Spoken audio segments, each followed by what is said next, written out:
প্রতারণার মাধ্যমে টাকা আত্মসাতের অভিযোগে আলোচনায় থাকা ই-কমার্স প্রতিষ্ঠান ইভেলি লিমিটেডের ব্যবস্থাপনায় 4 সদস্যের বোর্ড গঠন করে দিয়েছেন হাইকোর্ট। বিচারপতি মোহাম্মদ খুরশিদ আলম সরকারের একক হাইকোর্ট বেঞ্চ সোমবার এই বোর্ড সদস্যদের নাম ঘোষণা করে আদেশ দেন। কমিটিতে চেয়ারম্যান হিসেবে থাকবেন আপিল বিভাগের অবসরপ্রাপ্ত বিচারপতি এইচ.এম. শামসুদ্দিন চৌধুরী মানিক।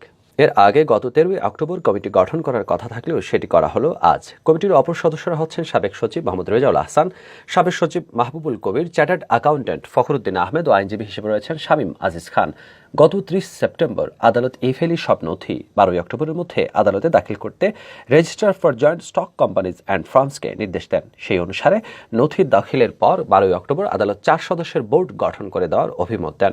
প্রতারণার মাধ্যমে টাকা আত্মসাতের অভিযোগে বর্তমানে ইভেলির নাম দেশ জুড়ে আলোচিত সমালোচিত। প্রতারণার মাধ্যমে গ্রাহকের টাকা আত্মসাতের অভিযোগে ইতিমধ্যে ইভেলির প্রধান নির্বাহী কর্মকর্তা সিইও মোহাম্মদ রাসেল ও তার স্ত্রী ইভেলির চেয়ারম্যান শামীমা নাসরিনের বিরুদ্ধে একাধিক মামলা হয়েছে। গত 16 সেপ্টেম্বর রাজধানীর মোহাম্মদপুরের বাসা থেকে রাসেল ও শামীমাকে গ্রেফতার করা হয়। এরপর থেকে তারা কারাগারে আছেন।